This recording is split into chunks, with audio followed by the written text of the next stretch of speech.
Pantalon classique ou jupe rétro, elle ne manque pas de style. Un style à son image. Une jeune fille ouverte, gentille, intelligente et un brin fêtarde. Aujourd'hui, elle se présente face à l'inconnu, face à vous. Stressée certes, mais ayant foi en ses propos. Je vous présente Zélie Demoulin.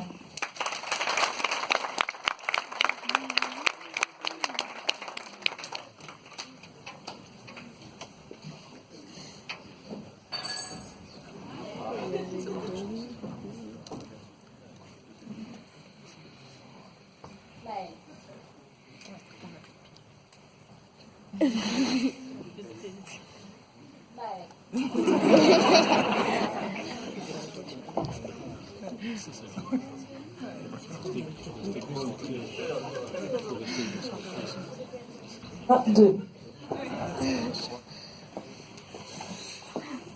Maëlle, j'aimerais te parler d'un projet important qui me tient à cœur. Mon rêve serait d'éradiquer la famine dans le tiers-monde. Sais-tu comment? Je voudrais transformer nos grands déserts arides en immenses jardins et potagers verdoyants et colorés. Qu'en penses-tu? Tu es complètement folle. Personne n'a encore jamais réalisé une telle chose. Ce rêve est bien beau, mais il ne fonctionnera pas. Ce rêve doit rester un rêve. Comprends-moi, écoute-moi. Personne ne te soutiendra ni te suivra dans cette aventure. C'est de la folie pure. Combien de fois ces mots ont été prononcés à des personnes comme vous et moi? Ces phrases, vous les connaissez. Ces mêmes phrases signent la reine mort du progrès et de l'avenir. Public, jury, je m'adresse à vous aujourd'hui pour vous parler d'une personne très spéciale, d'un rêveur né pour accomplir. Cette personne est Elon Musk. Peut-être certains d'entre vous ne le connaissent pas. Pourtant, les médias en ont beaucoup parlé. Cet homme est l'exemple même du rêve accompli. Elon, appelé aussi créateur futuriste, arrive à réaliser toutes ses idées et pensées imaginées pour l'avenir, pour notre quotidien. Il a créé la Tesla, une voiture totalement électrique, et sa dernière invention a été la fusée au moteur réutilisable. Et encore récemment, il a envoyé cette Tesla en direction de Mars grâce à une de ses fusées. Sincèrement, qui aurait cru qu'un beau jour, une voiture sera envoyée dans l'espace? Cet homme est riche maintenant, mais il ne va pas s'arrêter là, car les rêveurs n'arrêtent jamais de rêver. Il a énormément de projets en tête et fera tout pour les concrétiser. Et surtout, aucune parole, et je dis bien aucune, comme celle que Maëlle a énoncée tantôt, ne pourra l'arrêter. Et je suis persuadée que notre avenir appartienne aux personnes, que notre avenir appartienne aux personnes qui, comme lui, accomplissent leurs rêves. Maintenant, je vous demande, si vous le voulez bien, de vous rappeler quel était votre rêve lorsque vous étiez enfant. Était-ce d'être chevalier ou princesse? Ou même, était-ce d'aller toucher les étoiles? Mais où a disparu votre envie d'accomplir l'impossible? Mais où a disparu la naïveté de votre enfance à croire que tout était réalisable? Dites-moi, combien de personnes dans cette salle ont accompli quelque chose de passionnant dans leur vie? Ou même, citez-moi une seule personne ici présente qui a réalisé un seul de ses rêves. Pourquoi si peu de réponses à tant de questions? Je vais vous le dire. Nous manquons clairement d'audace. Et trop souvent, notre raison et notre entourage nous arrêtent en plein vol. Alors, on a commencé à ne plus vouloir sortir des normes de la société. On a commencé à se laisser influencer docilement. On a commencé à se formaliser.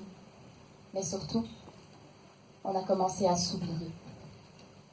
Et oui, la plupart d'entre nous ont oublié leurs rêves et leurs envies. Notre but de nos jours est d'avoir une vie comme celle des autres, que je qualifierais de totalement ordinaire. Mais pourquoi assimilons-nous le mot folie à tout ce qui sort de la vie quotidienne? La nouveauté est synonyme de progrès, mais aussi de peur.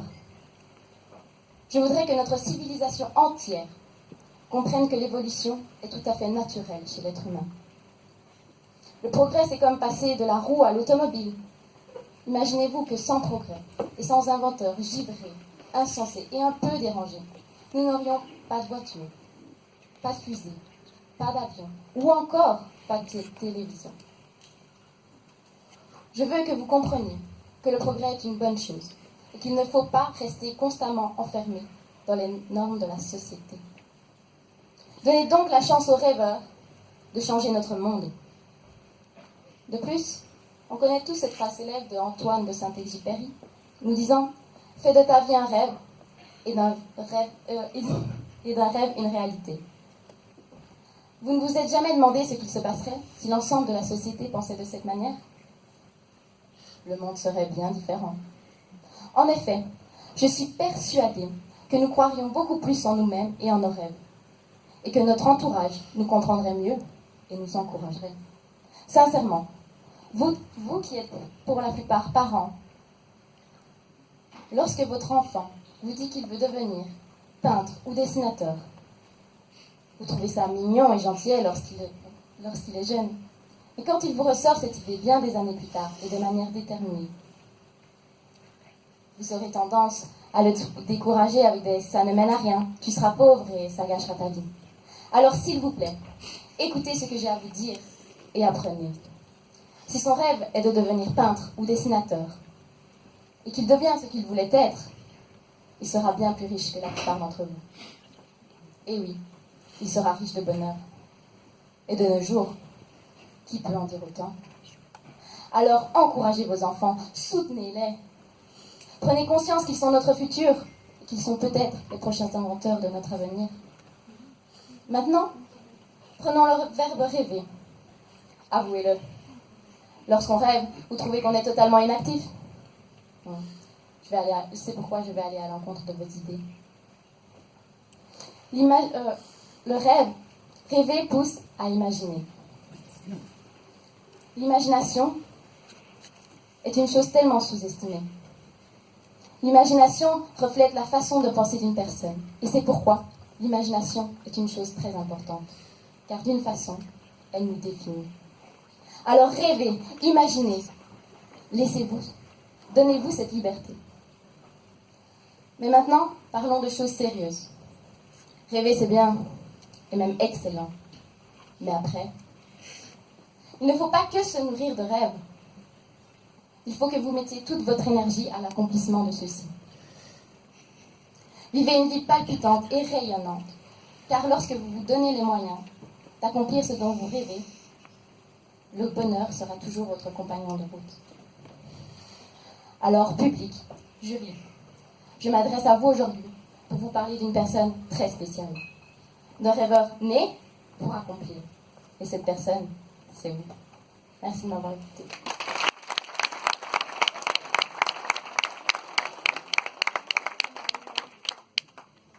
Bonsoir. Bonsoir. Si je vous dis tabou.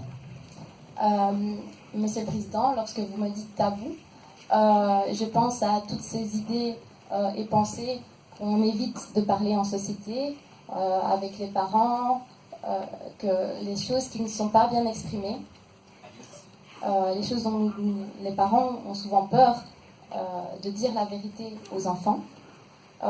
Et pour moi, le mot tabou ne devrait pas exister, car toute la vérité devrait être mise au clair avec l'ensemble des personnes, dans l'ensemble de la société. Donc voilà, merci de m'avoir écouté.